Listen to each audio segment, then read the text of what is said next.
మిత్రులారా, ఈ భూమిపై లక్షలాది జీవరాశులు ఉన్నాయి. వాటిలో మతం మరియు కులాల ఆధారంగా తమ సమాజాన్ని విభజించిన ఏకైక జాతి మానవులు. చరిత్రను పరిశీలిస్తే మానవుల్లోని వివిధ మతాలు మరియు కులాలు కాలక్రమేణా వారి స్వంత రాజ్యాలు స్థాపించాయి.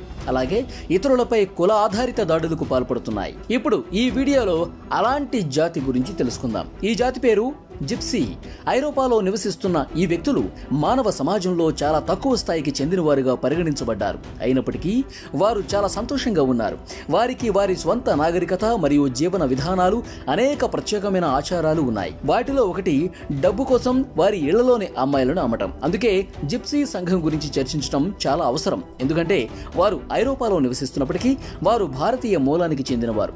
గతంలో ఈ ప్రజలు ఐరోపాలో స్థిరపడటానికి భారతదేశం నుండి వలస వచ్చారు. అవును ఫ్రెండ్స్, జిప్సీలు ఐరోపాలోని అనేక దేశాలలో విస్తరించి ఉన్నాయి. టర్కీలో సుమారు 2 మిలియన్లు, స్పెయిన్లో సుమారు 1 మిలియన్ మరియు స్వీడన్లో సుమారు 65,000 మంది నివసిస్తున్నారు. ఐరోపాతో పాటు రష్యా, స్వీడన్ మరియు దక్షిణాఫ్రికా వంటి దేశాలలో కూడా ఇవి తక్కువ సంఖ్యలో కనిపిస్తాయి. వారిని జిప్సీలు అని పిలుస్తారు ఎందుకంటే ఐరోపాలో ఈ పదాన్ని తక్కువ కులాల సంచార ప్రజలకు ఉపయోగిస్తారు. అయినప్పటికీ ఈ వ్యక్తులు జిప్సీలు అని పిలవడానికి ఇష్టపడరు. వారు దానిని అవమానంగా భావిస్తారు. బదులుగా వారు తమను తాము రోమానీ అని పిలవటానికి ఇష్టపడతారు. అందుకే ఈ వ్యక్తులను గౌరవించడానికి వారిని రోమానీ అని సంబోధించడం మంచిది. భారతదేశానికి రోమానీ ప్రజల అనుబంధం జన్యు పరిశోధన ద్వారా రుజువు చేయబడింది.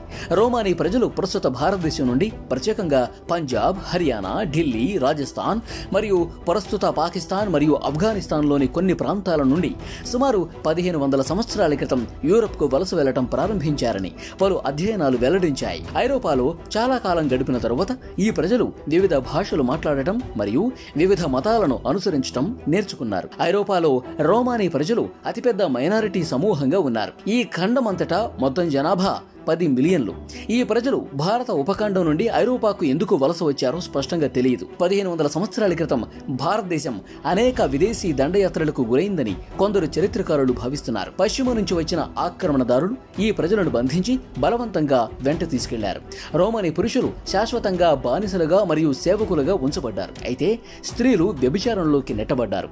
మరొక సిద్ధాంతం ప్రకారం రోమనీ ప్రజలు ఇప్పటికే భారతదేశంలో కుల ఆధారిత వివక్షకు గురయ్యారు. అధిక కులాల భారతీయులు రోమానీ ప్రజలతో చాలా నీచంగా ప్రవర్తించారు. ఇది పాశ్చాత్య ఆక్రమణదారులతో స్వచ్ఛందంగా బయలుదేరడానికి దారితీసింది. రోమానీ పురుషులు ఆక్రమణదారుల సైన్యంలోకి నియమించబడ్డారు. కాబట్టి మహిళలు కూడా తమ భర్తలు, సోదరులు మొదలైన వారితో యూరప్ కు బయలుదేరారు. రోమానీ ప్రజలకు సంబంధించిన ఖచ్చితమైన చారిత్రక ఘటనలు అస్పష్టంగా ఉన్నప్పటికీ వాస్తవం ఏంటంటే వేలాది సంవత్సరాలు గడిపిన తర్వాత కూడా యూరప్ వారికి ప్రస్తుతం ఎక్కడా గౌరవప్రదమైన హోదా ఇవ్వలేదు. అందుకే బహుశా గతంలో ఈ ప్రజలను పాశ్చాత్య ఆక్రమణదారులు బలవంతంగా బందీలుగా తీసుకెళ్లినట్టు తెలుస్తోంది. రోజులు పెరిగే కొద్దీ రోమానీ ప్రజలు ఐరోపాలో తీవ్రమైన దురాఘాతాలు ఎదుర్కొన్నారు.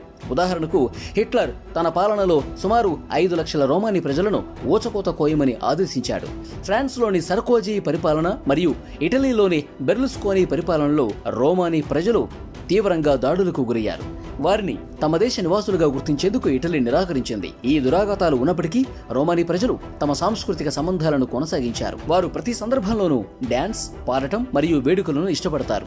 ఈ సంతోషకరమైన కమ్యూనిటీ వివిధ రకాల యూరోపియన్ సంస్కృతిపై, ముఖ్యంగా సంగీతం మరియు జానపద నృత్యాలలో తీవ్ర ప్రభావాన్ని చూపించింది. ప్రసిద్ధ స్పానిష్ నృత్యం ఫ్లేమెన్కో రోమానీ నృత్య ప్రభావానికి సజీవ సాక్ష్యంగా ఉంది. వారు భారతదేశం నుంచి విడిపోయి ఐరోపాకు వలస వెళ్లినప్పటి నుంచి వారు జ్యోతిషం వంటి కొన్ని ప్రాచీన భారతీయ జ్ఞానాన్ని భద్రపరిచారు. రోమానీ ప్రజలు ఖగోళ వస్తువుల నుంచి వివరణాత్మక జ్ఞానాన్ని కలిగి ఉంటారు. ఇది వారిలో కొందరికి భవిష్యత్తును అంచనా వేయడానికి వీలు కల్పిస్తుంది. తూర్పు ఐరోపాలోని ఒక దేశమైన బల్గేరియాలో మొత్తం జనాభాలో దాదాపు 5% రోమానీ ప్రజలు ఉన్నారు. ఈ దేశంలో రోమానీ ప్రజలు మిగిలిన సమాజం నుంచి వేరు చేయబడ్డారు. అలాగే ప్రత్యేక స్థావరాలలో నివసిస్తున్నారు. అయితే బల్గేరియన్ నివాసితులు వారిని అస్సలు ఇష్టపడరు. రోమానీ ప్రజలు తమ విద్యుత్ మరియు నీటి బిల్లులు చెల్లించకుండా తమ దేశానికి ఆర్థికంగా హాని కలిగిస్తారని, ప్రభుత్వం పన్ను చెల్లింపుదారుల డబ్బును ఉపయోగించి రోమానీ ప్రజలకు ప్రయోజనాలను అందజేస్తోందని బల్గేరియన్లు వారికి వ్యతిరేకంగా మాట్లాడారు. బల్గేరియన్ల నుంచి శత్రుత్వం కొన్నిసార్లు చాలా తీవ్రంగా మారింది. గత కొన్ని దశాబ్దాలుగా వేలాది మంది రోమానీ ప్రజలు దేశాన్ని విడిచిపెట్టి ఇతర యూరోపియన్ దేశాలకు వలస వెళ్లారు. ఐరోపాలోని అత్యంత పేద దేశాల్లో బల్గేరియా ఒకటి. అయినప్పటికీ అక్కడ నివసించే రోమానీ ప్రజల పరిస్థితులు మరింత దారుణంగా ఉన్నాయి. వారు మురికివాడల్లో నివసిస్తున్నారు. పందులను పెంపుడు జంతువులుగా పెంచుకుంటారు. వారి ప్రాంతాలలో రోడ్లు భయంకరమైన స్థితిలో స్థితిలో ఉన్నాయి. దాదాపు రోమానీ ప్రజలందరూ చాలా పేదలు.